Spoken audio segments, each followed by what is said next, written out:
तुमचे आतापर्यंत जितके वाद झाले त्यात बहुतेक वेळा चूक सुजितचीच होती. अगदी आजच्या हल्ल्यात सुद्धा त्याचीच चूक होती डॅड. आणि खरं तर काय नाही डॅड, मला फक्त इतकंच म्हणायचं होतं की तुम्ही सुजितची काळजी घ्या. मला तिथे यायला जमत नाहीये, त्यामुळे तुम्ही. संचिता, तू आता काय म्हणालीस? आजच्या हल्ल्यात काय?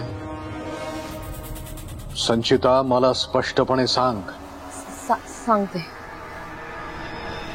डॅड. सुजितने मला स्ट्रिक्ट वॉर्निंग दिली होती की तुम्हाला याबद्दल काही सांगायचं नाही, म्हणून मी काही बोलले नाही. डॅड, मी तुम्हाला सांगते, पण प्लीज यात तुम्ही पोलिसांना इन्व्हॉल्व नका करू प्लीज. का?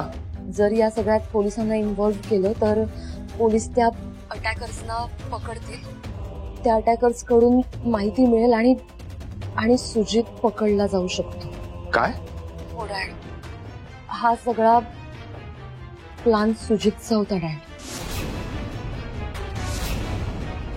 तुझं डोकं ठिकाणावर आहे का? काय बोलतेस काय तू?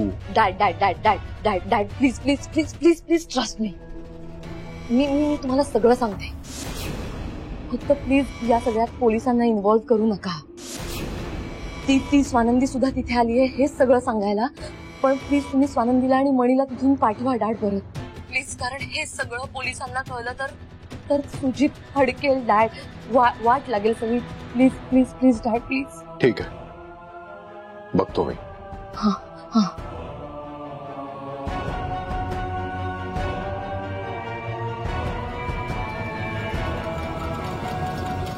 स्वानंदी, तुमच्या हिमतीची ना खरंच दाद द्यायला हवी. तुम्हाला भीती नाही का वाटली? नाही सराव, सत्याची ताकद खूप मोठी असते. ती आपल्या बरोबर असली की भीती आपल्याला स्पर्शही करू शकत नाही.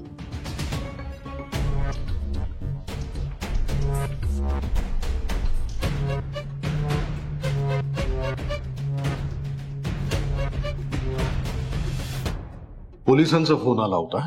त्यांना काहीतरी क्लू मिळालाय, ते त्यांचं काम करतायत, तेव्हा ते इथे काही येणार नाहीत. उद्या सकाळ होईल. मला असं वाटतंय तुम्ही घरी जा.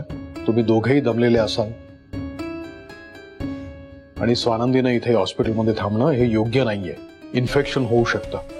मी आहे ना इथे, तुम्ही जा. साहेब, तुम्ही आमच्या काळजीपोटी बोलताय कळतंय, पण खरंच साहेब आम्ही खरंच थकलो नाहीये. आणि पोलीस आल्यानंतर स्वानंदीचं आणि पोलिसांचं बोलणं होईल, कारण त्या साक्षीदार आहेत.